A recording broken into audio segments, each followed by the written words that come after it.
It's TK Irish from the Camp Canuck podcast on Sunday morning. And what do we mean on Sunday morning? We're talking college football. That's right. We have been doing a lot of exciting things this season, and now we're at the final game of the championship, and it's going to be a great, great game. It's going to be a Donnybrook because we got the Indiana Hoosiers in there. They have just annihilated everybody that's gotten their way. So everyone in the state of Indiana is just overwhelmed by the excitement and the support that's coming their way. But first of all, I'd like to do is I'd like to take a trip down memory lane. It's not a long trip, but it's one I think you'll remember.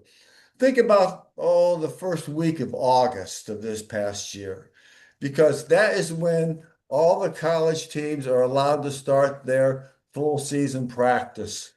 Now, when you think about this, just in the Division One schools, there's 71,000 approximately young men who want to be heroes on Saturday afternoon.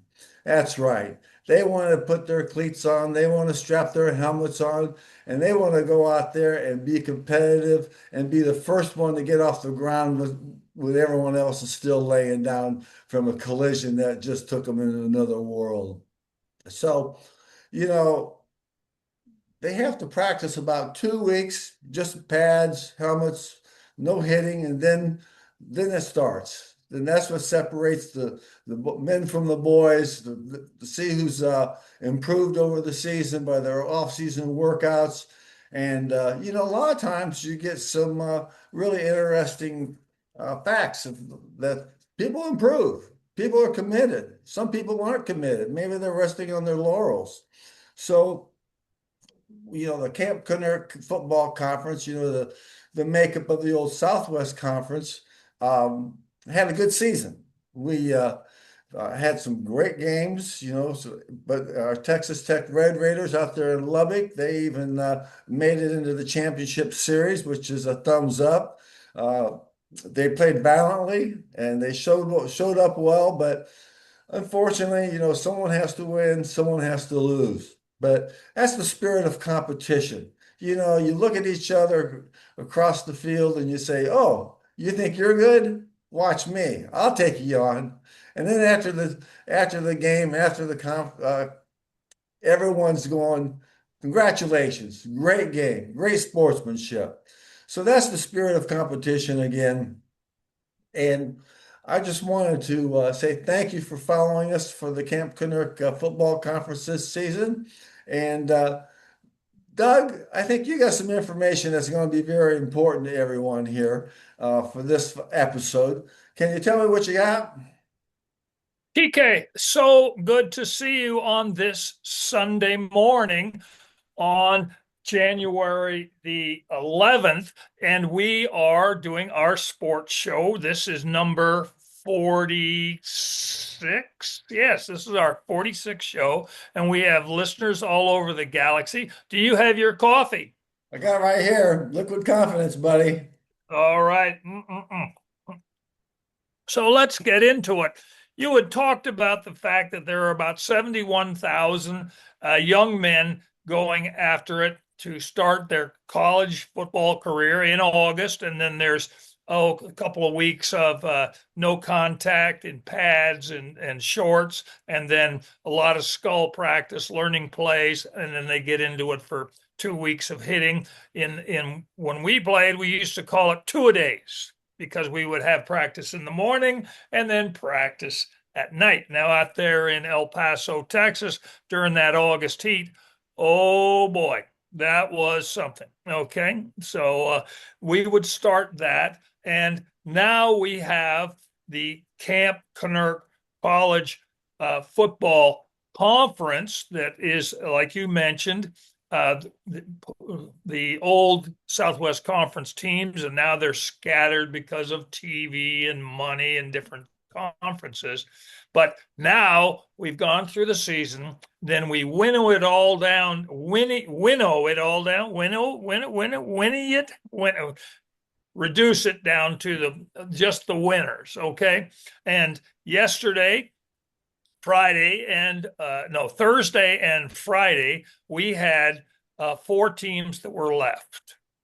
Four teams, four of the winners that were left, okay, in the college football conference playoffs. Now, on Thursday night, we had Miami against Mississippi.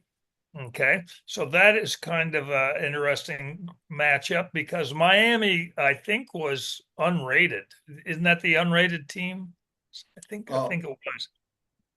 I'm not sure because everyone's, got a different story about where their rankings are and everything. But they did get into the 12. They were into the Yes, and 12. that's why we developed the Camp Cunard College Football Conference because we think the rankings are all goofy. We just think they're goofy. So we go by the DTN college football numbers, where we take the team and take the total average yards per game plus total points in the season. It gives us a number, and then we compare it to the two teams. Now, Miami had 405 total average yards per game, plus 443 points in the season. So it gave them a number of 848. And then Mississippi had 496 plus 527 to give a number of 1,023. So a differential of 175 points. Now, using my scale of by 60 points, it's two touchdowns. By 50 points, it's one touchdown. And by 40 points, it's a field goal. Okay. So I had, by the numbers only, I had Mississippi beating Miami. Didn't work out because Miami beat Mississippi 31-27. That And was then a heck. I'm I will sorry. say that was a great game. There was, you talk about the spirit of competition. Right there shows us a classic example of how it all works out. So hats off, and we'll go on to the next game. Right. Okay. And then, of course, in your heart, Indiana played Oregon. Now, Indiana Hoosiers, where you went to school, and Oregon, where Kevin, our magnificent computer dude, he likes that team. They played, and then the DTN numbers, by the numbers, remember old Moneyball by the numbers. Mhm. Indiana had 468 total average yards and then 583 points to give them 1,051 points. And Oregon had 457 points average yards and 532 points to give them 989 and a 62 point different uh, differential. And so they should have won by two touchdowns, and Indiana did. They won 56-22. They gave them a game. They really took it to them. So, Yeah. and it was 35-7 for Indiana at halftime. That's how strong they were. So by the numbers for this round, I'm 50-50%, one out of two. So but the spirit of the game is that you can't always go by the numbers or the spread. It's football, and this gives you an idea. Indiana beat Oregon, Miami beat Mississippi, so I'm 50-50. Okay, but there's something that I would like to talk to you about, the statistics that I found and my diligent research over a cup of coffee. Indiana has this new coach, Signetti. He Yes. previously coached at James Madison, which is a very small school. Then Which he, made the championship series. yes, yes. And for the 2 years, he turned James Madison around. And then Uh, he went to Indiana for the last 2 years, and last year they were 13-2 or something like that. They were and then this year they're 14-2 or something. I don't know. They just win all the time, and I think the Indiana's just passing a law that he's going to be a saint, Saint Sig, Oh Saint. yeah. Oh yeah. They've even got his ticket to see the Pope for to make The sure it's all Pope's taken coming to care of. see him. The Pope's coming to see him because isn't the Pope from Chicago? Oh yeah, yeah. The Pope's gonna come down there to Bloomington and give him a little blessing and indoctrination of what it takes to be a saint and make sure he did all that. Oh, wait a minute, isn't it the other way around? Because he's Signetti? And Yeah, people, yeah. Well, things change. It's just like everything else in life. We got a Catholic, we got a Pope from America, so the rules change. the roles change. So the Pope, what is his name? I can't remember his name. I can't remember all I know is that he's a Cubs fan Yes, he's a Cubs fan. I and he love it. loves their hot dogs. He loves the hot dogs. My type of guy. Yeah. And I'm a Presbyterian, He doesn't Scottish. put ketchup. He doesn't put ketchup on his hot dog because that's against the law in Chicago. Yes, yes. But anyway, I did find something very interesting in some stats. When Signetti got to Indiana through the portal, he drafted or accepted when the portal, I guess that you accept somebody coming to your team, he recruited a bunch of guys that are older than the average.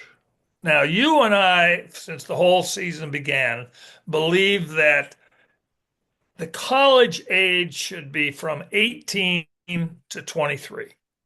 These are young men. These are not adults. Signetti, uh, average age for all of his starters is 23. So that means some are under 23 and some are over 23. All right. So and then there's on their offense, there's no one under 21. So we're talking about men playing boys.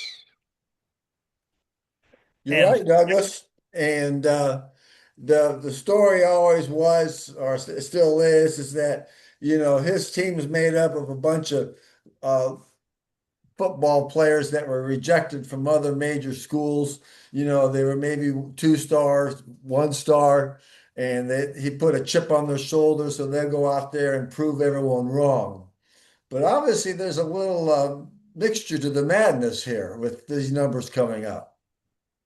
well, yes, it's just not fair. Now the money thing has always been around. Now they just label it NIL. There's a players been getting money for years, maybe a car, maybe clothing, whatever, pizza money, didn't know that pizzas cost $500, but pizza money, that sort of stuff. And now the NIL is out there and the numbers are mind-boggling, just mind-boggling. I heard Arch Manning is getting 6 million a year. That's mind-boggling, you know. And more power to him. He's knocking heads, he's making some money, that sort of stuff. But the whole aspect of having an 18-year-old play a 24 or 25-year-old, there's something wrong with that. Really, really wrong with that. Now, in the DTN free advice for $1, I think that a man can play football, college ball, until his 23rd birthday. He doesn't get this, this is your birthday. Everyone knows about it. It's on a legal document. On the date of your birthday, you're out.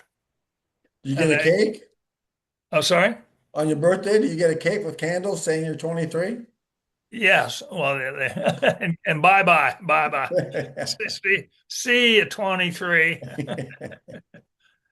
Because in high school, don't we have freshman teams, sophomore teams, junior team, senior team, varsity, that sort of stuff. So it's like a senior team, the seniors playing a grade school team, in my mind, the development of the young. But that's Doug the Neighbor free advice for $1. Well, Douglas, you bring up a very good point, and unfortunately, I don't think that rule is going to be put in place anytime soon because the drive and the cost and the desire of the alumni and school and students to win, they will go at any pace. Well, So, I understand it's big money, but you see, we still have to have some sort of honor and stand within the sport. oh, I agree. I agree 100% on that. Unfortunately, what's going to happen is if your team is in the top 10, they're going to nix that rule. But if you're in the bottom 25, you'll say, yeah, yeah, that's a good rule until they get up to the top 10. And then we never said that, and that's when it becomes denial is not a river in Egypt. They just say this and they say that, Yes, but right. that's the spirit of competition. Absolutely true. And I understand the whole money aspect, stadiums, money, name recognition on the schools across the nation because they're number one. Uh, but there is that point where you have to have a stance. It's just not fair. And in sports, fair is the key word. It's Yeah. just not fair. That's all. And so, but anyway, Well, first of that all, Douglas, Holly Rowe, the matriarch of college football. Have you talked to her about this? I mean, what's her opinion on how things should be handled?